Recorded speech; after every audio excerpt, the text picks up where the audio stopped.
Wala. Normal. Alice Dixon. Wala pa rin. Dina Bonnevie. Matutina.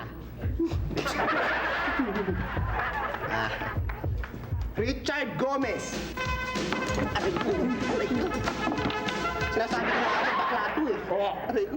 Bakla talaga to. Ano pa nga ba? Mahilig talaga si Jane sa bakla. Okay. Sa ginawa natin experiment, science experiment, I therefore conclude na bakla si Donatello. Akala nyo ang kulit nyo, sinabi niya hindi ako bakla eh. Kaya lumalakas ang tibok ng puso kay Richard dahil favorite star ko yun. Diyan na nga kayo. Bakla mo lang. Teka mga brother, kayo dito.